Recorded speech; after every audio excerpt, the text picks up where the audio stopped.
dancing till my ass shows. I even slap hoes. Bitch. Yeah, I'm an asshole. Yeah, and your parents hate me cause I love you. So tell them I said fuck you. Yeah, I said fuck you. Yeah, it's the Archivest, y'all. Whoa, yeah. Exclusively interviewing Hopsin. Yep. What up, everybody? And who is Hopsin? Hopsin is the guy that you're interviewing right now with the white eyes, who doesn't know what the hell he's doing in life, and he's just here. Have no point to make a point to make a point, if that makes any point. Yeah, and that's basically who Hopsin is. The guy who doesn't know what the hell he's talking about. Let's keep it moving, bro. And now crossing the border recently, getting into Canada. Tell us about that. Man, they gave me a hard time at the border. I was with Swizz and my business partner Dame, and they basically had me in a room, and they pulled me up on the computer. They told Swizz and Dame to leave, and then they just want to talk to me by myself. So I'm thinking they're gonna talk to all three of us individually, and then they're telling me, they're like, yeah, so it says here we found stuff on your record. You have vandalism, so tell us about that. And I was like, oh, in high school I vandalized my high school. And he's like, so what did you do? And then I was like, just TP'd trees and all that. And then he was like, but you're 19 in high school? I was like, yeah, I was one of those students who didn't graduate on time. And he's like, that's strange, but go on. And I was like, yeah, we TP'd it. He's like, so you TP'd it, or what did you do? I was like, yeah, I TP'd it. I TP'd the trees. And then he's like, oh, and you got caught? And I was like, yeah, I got caught. He's like, what's all this other stuff from, says you're on probation up until 2005, and from 2005 up to 2008, you've been doing vandalism since then. I was like, I literally have no idea where that came from. I only did vandalism once, and they tried to say I've been vandalizing from 2004 to 2008, which is a lie. I have no idea where that came from. I don't know if they put that there to make me cough up other stuff just to see who I really am. Then they're like, well, we're going to let you go through this time, and next time you come through, you're not going to be able to get through if you come back to Canada. That's Snack the Ripper. Shout out to Snack the Ripper.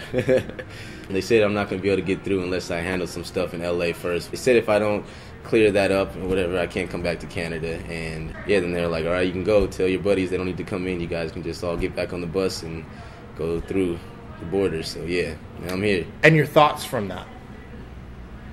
This bullshit. I think they only did that because of my skin color, to be honest, because they let everybody else through, and it was a senior prank in high school. It was giving me a hard time, like I killed somebody, but it's all good.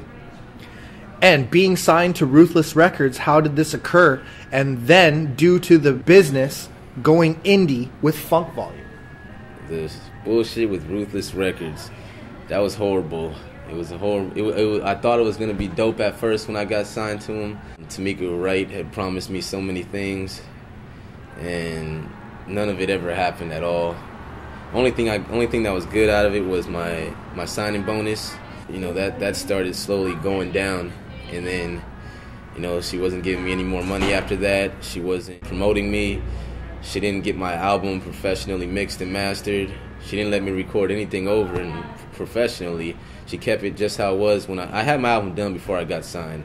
And she pretty much kept it as is with a few touch-ups by a dude who didn't know what he was doing when he mixed it. Yeah, so I'm getting mad over this period of time. It's been like, first it's like 2 years. I'm like, okay, they keep promising me things, saying, yeah, don't worry, you're going to go on tour, do this and that. So I'm like, okay, it's been 2 years, but, you know, maybe they're telling the truth this time. Then it starts to get around 3 years, and I'm like, they're not even putting out any other artists from the label, at least to make me feel comfortable. I'm like, okay, this is bullshit. I think this label is complete bullshit. My managers, you know, they keep telling me just stick with it, you know, don't do anything crazy.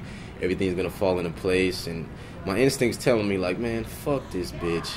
Just smash her ass, diss her. You're going to get fans doing that because people love controversy. So I'm like, but then my managers and my attorneys are like, don't do it, man, don't do it, man. That's not the route to take. And I'm getting on this edge where I'm like, fuck the route to take. What route? Like, I'm my own guy. I'm a human being on this planet Earth, and fans of hip-hop like dope shit. And if I fucking smash this bitch in songs and videos, I'm pretty much, I was pretty sure I'd build up a fan base. And that's exactly what the fuck I did. I eliminated all my managers, attorneys, said fuck Ruthless. I'm like, fuck everybody around me. Fuck everybody who has contributed to me being in this situation. I just dropped a nuclear bomb. I put out a video called Kill Her.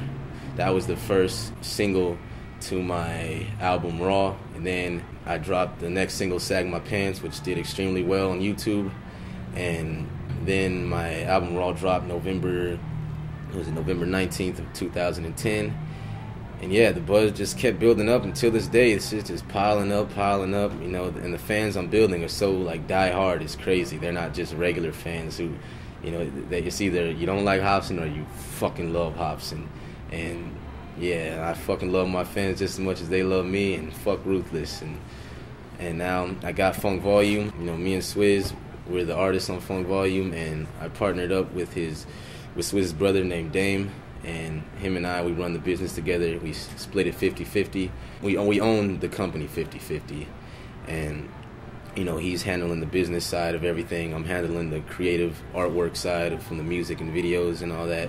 So everything's going smooth, you know. We don't really know that many people as far as people who are somebodies in the music industry.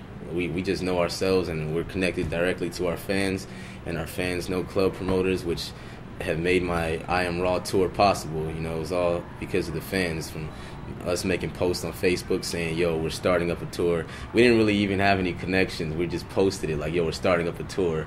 And then fans, so we just, it was kind of it was a little marketing strategy in there, but then fans fed into it and like, yo, man, I'm going to try to get you out here. And then everybody kept doing that. And then, you know, next thing you know, I got like 35 dates set up across America and Canada. And yeah, fuck everybody else. Funk Volume, turn it up. And on to stardom, starring as a guest in the musical Fame and Bomb in the World. Let us know. Fame, I did that movie when was it, 2008, late 2008. It was through my production company at the time. When I was signed to Ruthless, they hooked it up, which they fucked me over in that, because I wrote the song that, all the shit that everybody's singing in the scene that I'm in, I wrote that shit. Motherfucker gave me $200 for it. That's like the movie had, I mean, I know it didn't do that well, but still, $200, man, I get more for that than my fucking collabs. Come on now, like, that's some shit. That's how motherfuckers get shot in the music industry, man, fucking around like that. I'm not gonna shoot nobody, but if I was a thug motherfucker, crazy, yeah, there'd definitely be a funeral. But, yeah, so, but the movie, it was a good experience, though, aside from me not getting paid I got paid for acting in the movie, though. I just didn't get my writer's credit. And it was a good experience, you know. I love acting. I've been doing it since I was like 12 or 13 years old, and you know, it was dope to just finally be somebody on the set, because I've been doing extra work for the longest. Well, I used to do it, and I was never one of the actual cast members on a movie or TV show, so it was dope to get to experience that and see myself on the big screen finally. And my mom was real proud as well, because something you always say to yourself or you wish when you're younger, like, oh man, I hope one day I can see myself on this big screen. And so I got to get a taste of it. And then the movie Bomb the World, it was an independent film that I did. I was the star of that film. It didn't come out. I worked on it last year around March. I don't know what's going on with it because I haven't talked to the director. So I literally have no idea what's going on with it at all. Just, yeah, waiting to see what happens with it. Yeah, but it's just been sitting on the shelf as far as I know. Maybe my acting was horrible. Who knows? And Gazing at the Moonlight, the song Chris Dalmeth, a real touching track. Do you get inspiration from Eminem, and share about your first CD? Yeah, Eminem, he's my biggest inspiration in rap music, just from the way he makes actual songs, because he's not one of those rappers who just has a hot 16, or, you know, he had dope beats, he made beats, he had the sickest verses, dope ass choruses, and his songs were complete. It's like him and Michael Jackson are my biggest inspirations in music, because they're just the way they can touch people through their words is just crazy. You know, I'm trying to develop that in myself as an artist, because I only want to learn from the best. There's no need for me to try to, look at any other artist who's half-assed, whatever. If they don't have, that 100%, the 100% qualities to be a star, and be successful and touch people's hearts through music, I don't need to learn from them at all. So, I pick up little small things from other artists, but Eminem's been my biggest inspiration. And Gazing at the Moonlight album, that album was made actually in like 2004. It didn't come out till 2009 because I was trying to get signed for a while. Then I got signed to Ruthless, and they fucking held me back for a long time and put it on the shelf, and then they finally released it. So, but yeah, that album's cool. There's a few tracks that I like on it, but overall I'm not too, I don't really like the album that much, to be honest. You guys, a lot of people say they like it, which is cool, but I was still developing my skill, and I wasn't there yet, and I still don't think I'm fully there. I'm always growing as an artist, but on Gazing at the Moonlight, there were just a lot of flaws in my lyrics, and I can't even listen to it. I'm even scared to perform the song sometimes, because some tracks I say nigga too much, and I'm cussing way too much. I cuss a lot already, but there's certain ways that you can do it to make it right, and there's the wrong way to do it. So, but yeah, I encourage everybody to go download the album. Don't buy it, because that's going to support Ruthless, and yeah, fuck Ruthless. And the ill mind of Hopsin, share about your strategies to success in the cutthroat business, and also using the shopping cart make into a... The ill mind of Hopsin, those are not freestyles, for one, because a lot of people think they are. I never tag them as freestyles or put the word freestyle next to it. It's just me writing in my studio, coming up with some dope shit. I like funky, weird-ass rhymes that just freak people out and shit. So that's what it's meant for, just shock value, just to show, the raw talent that I have when it comes to just writing with the pen. And yeah, I'm a fan of those types of that type of flow. A lot of my stuff, the stuff on my album isn't that, because on my album I aim for like songs that with actual meaning, but the Ill Mind of Hopsin just random shit.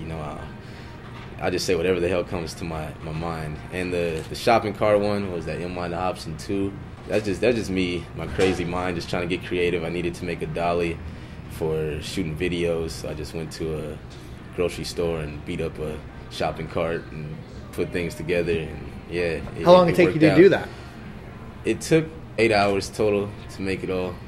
Yeah. So, the video, of course, it doesn't show that. It's just sped up. But yeah, about 8 hours total. And to remember the man with the eyes, Hopsin, the idea and concept behind this look. The idea and concept, there's a lot of African-American rappers in general, and I used to go to so many hip-hop showcases when I was younger, and it's hard to remember faces, because to everybody else, a lot of African Americans, we could look the same if we all have white tees on and a fitted hat and a chain, and people may remember the song, but they won't remember the face. So I needed people to remember me. I don't like being the guy who doesn't get noticed and all that. So I need a face that people can always remember. Even if they saw me 5 or 10 years from now, they can be like, I remember that guy. I went through a lot of different images, I added the little eyebrow slicing as well. It just spices up the image a little more. Because I used to be a plain sandwich. I was a slice of bread with a piece of bologna on it. I had no mustard, no ketchup, no mustard, no nothing. So I'm like, okay, I gotta fit into this Hopsin character a little more. So getting my ears pierced, getting the eyebrow ring, slicing the eyebrows, and little fresh cuts, putting the beanie on, whatever. And just little small things like that. In the contacts, of course, the biggest thing. It just makes me stand out. Just adds that little spice to it. And for one, my music isn't normal. I'm sure you hear it, you're not like, oh my God, I'm going to heaven. Yes, you're just it's like, yeah, it's like it has that to it. So, what else can you expect from a guy who makes that kind of music? If you see a guy who makes music like blah blah blah blah blah, fucking kill your mom, blah, like you wouldn't expect him to look like a damn church boy. So you gotta fit the image of what you are. So, and this is the image that I stumbled across that really fits me, and I feel real comfortable with it. And the inspiration behind your rapping ability and the influences on your music and the stories about the pots in the kitchen. The inspiration behind my music, everybody is an inspiration. You could be inspiration, whether you or whoever, anybody, people who piss me off or people who make me extremely happy or people who just make me extremely bored or whatever, they're all potential topics for a song. I mean, I've had a lot of downfalls, unfortunately, with people, with friends and girlfriends and stuff. So a lot of the stuff on my Raw album, you can sense that. I got a song about one of my ex-girlfriends who cheated on me, and then she went and got pregnant by this other dude, and then she tried to get back with me after she had a kid, and I'm not down for all that. So I dissed her, and then I got a song to a few other people on the song. It's a song called "You Are My Enemy," just talking about Tamika Wright and a few other friends who just disrespected me, and I dissed them as well. And I just like dissing whack rappers. I hate whack rappers. Like, I hate them. I hate whack rappers. I cannot stand them at all. And man, that they really piss me off. Like, I don't want to be around them. I don't want them talking to me. I just want to beat them all up. And it's because hip hop to me is like a religion. Like, I say this a lot, but it's like if I started changing up the Bible, if I went to Christianity and started changing up the Bible and saying, Jesus used to wear a chain and this is how real Christians are supposed to do it and stuff, and I'm turning it into something else, some Christians are gonna get really mad and they're gonna want to beat my ass, probably if not kill me. And yeah, so that's how I feel about hip hop. When these motherfuckers come into hip hop and they're changing it. And I understand hip hop evolves, but don't downgrade. Like, you can't go from dope, clever lyrics to just ABC rhymes. I'll sock you like a foot, or I'll push you like a button. Like, stupid rhymes like that. Like, you gotta really, like, it's just not clever no more. I can completely agree with you on that. Yeah. So I don't like it at all. So I fight for real MCs and for hip hop, just real hip hop. And yeah, what else motivates me? The Pans in the Kitchen track, I actually made the song with my mom's pans in the kitchen. It was just funky. It was just random ideas. Everything I said in the song was true about me being in special ed. I was in special ed from junior high through high school, and what was it? The fat girl that I talk about in the second verse, I really was. I didn't date her, but I did bone her. And yeah, I just talked about my experience with her. I speak the truth. There are some times where I just exaggerate the truth a little bit, because in reality, reality is kind of boring. Overall, everything's pretty much the truth, and I just use regular life as my inspiration. And the album Raw, tell us about your album and the creativity behind it. How's the CD selling number-wise, and your I Am Raw tour? Okay. Best moments. Well, the creative part of Raw, I just wanted that album. I wanted that album that I could fully stand behind. Like, yeah, this is my album. Like, yeah, because I didn't feel that way about Gazing at the Moonlight. So I really wanted to. Every song I spent months on every song. Now, it doesn't take me that long to write a song, but I make the beats too, I make the choruses, I do everything. So I just, I work on it for a day. I may not come back to it for another week, and I'll just listen to it and just keep adding things or taking things out. I don't like filler tracks. I'm not a fan of filler tracks. Yeah, so many filler tracks. You hear one track and you're like, yeah, this sounds gonna be dope. Next track, yeah, it's not as dope as that one I like. But then I don't like those albums. I want that album like, yeah, hell yeah, this is dope. Like, and every song has a different emotion in it. I just wanted that album, like, that represents me and that showcases everything I can do, from the singing to the dope lyricism to the dope beats and all that. And I think I was pretty successful in doing that, especially since from the dramatic change in my fan base from in the past like 4 to 5 months, not even that, maybe like 3 to 4 months, it's just changed dramatically. I got fans all over the world now, and it's just building every single day, getting bigger. It's in the 5,000 mark area, for now, which is good for independent artists. I mean, if I was on a major, that'd be horrible. But you gotta understand, I'm in my basement, and I don't have 1,000 motherfuckers eating off my shit. So $10 a pop, selling 5,000 albums, I'm good. That's not bad at all, and I don't think anybody would disagree unless they're already multi-millionaires. And about the I Am Raw tour, any best moments so far? I'd have to say last night was probably my best moment out in Olympia and out in Washington. A lot of people showed up, and it just blew me away, and they're all like diehard fans, like they're just singing all the lyrics to the songs, and there wasn't any dead moments. Because as I perform, I look at people's faces because I like to see like what they're really thinking, and then I'm looking at them and they're really into the shit. And then I perform songs. One of my favorite songs to perform is a song called Trampoline, and on the chorus, everybody was just jumping. I'm like, yeah, this is dope. Like, this is the moment that I've been waiting for since I was in high school, just to see a crowd of people actually there for me and vibing out to my music, and it's real dope. We got like 30 some more dates, and we got a show tonight and 3 more dates out here in Canada. Then we headed to the Midwest and then the East Coast. So I'm anxious to see what my fan base is like out there. I've got my hype man Swizz. Is he? Oh, yes. Swizz over there. He brings the energy. He adds a lot to my performance, and it wouldn't be the same without him. So we just go in there and just zone out. We just keep everything raw. Like, our energy is just raw. I mean, we have a little bit of choreographed things, but we just, whatever we feel at the moment, we just do it. It's always crazy wild, and we're always swagging on stage. Swag is on $1 billion. And your best hip hop memory you've been part of or contributed to? Best hip hop memory, let's see, I'd have to say, even though I hate Ruthless, but they got my music video Pants in the Kitchen. It was on demand. I don't know if you guys have that out here in Canada, but just to see my music video on TV, and I knew everybody in America had access to it and they could watch it, I was like, holy shit, like, man, that was dope. That was a good feeling. Yeah, I'd have to say that's one of that's up there with that.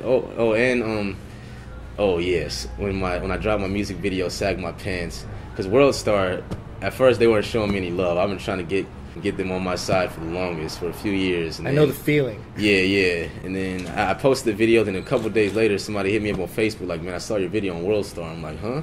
So I go on there, I'm like, oh, World Star posted my video. Like, damn, I was happy. And then, man, I got a lot of fans off that website from my video being up there. And from that day, my fan base just took off like crazy, and the momentum hasn't stopped. And that was a good feeling. That was like a big accomplishment for me because, man, World Star is tough, especially get your videos on there for free. Like, damn, because it's hard to pay that money to get videos up there all the time. So I mean, I never paid, thank God, but I'm just glad they're finally on my side now. And the biggest crowd you've ever rocked? It was that I've ever rocked. The biggest crowd I've ever performed in front of was Kool Keith crowd. I was on tour with Kool Keith for a few days. It was out in L.A. and yeah, it was almost, I mean, I say like 1,000 or maybe give or take a couple hundred, and that was the biggest crowd I performed in front of. But my biggest crowd was last night though. Just personally, my own Hopsin crowd with nobody else like that. That was my biggest crowd. So, how many people do you think? I mean, I'd say it was around the 200 mark. That's big for me because the shit that I was doing last year, I had like two or three people showing up to some shows. It was embarrassing. It was very embarrassing. So, but now I'm 200 isn't bad at all for me. And yeah, so. And you got anything to say to Canada? Yeah, Canada. I haven't done any shows out here yet at this moment in time. I do have a show tonight, but man, I'm anxious to see what you guys are like. I get a lot of love on the internet from you guys, so I'm really hoping you guys show the love in person, and I'm excited to see what it's like. Excited, I got that little tingle in my gut. So 4 shows in the next 4 or 5 days, I believe, out here in Canada. So yeah. And you got any shouts? Shout out to Swizz, shout out to Dame, shout out to my company Funk Volume, shout out to Snack the Ripper, shout out to Dave Renz, yeah, and shout out to all my fans who are showing me support. I know everybody says this, but I really mean this shit, and you guys know I mean it, because I respond to a lot of you motherfuckers. Thank you for the support, because I wouldn't be right here doing this interview if it wasn't for you guys. I wouldn't be in Canada. I wouldn't be doing shit with my life. I'd probably just be sitting there masturbating and porn all day. I mean, I still do that all day, but now I have something else to do when I'm not doing. Yeah, you jizz, man. You jizz. Shout out to the future fans who don't exist yet. And let's see. Yeah, and I appreciate you guys for doing this, taking the time out to do this interview. All right. It means a lot to me. Shout outs to Funk Volume and Matt Cron. And this is the Archivest, and you already know the name, y'all. Yeah. Take it easy, guys.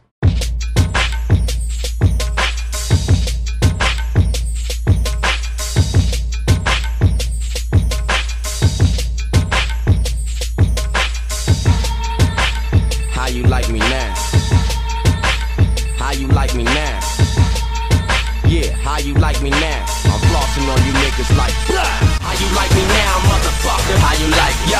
How you like me now, motherfucker? How you like, hey, yo? Let me see you clown, motherfucker. Let me see, yeah.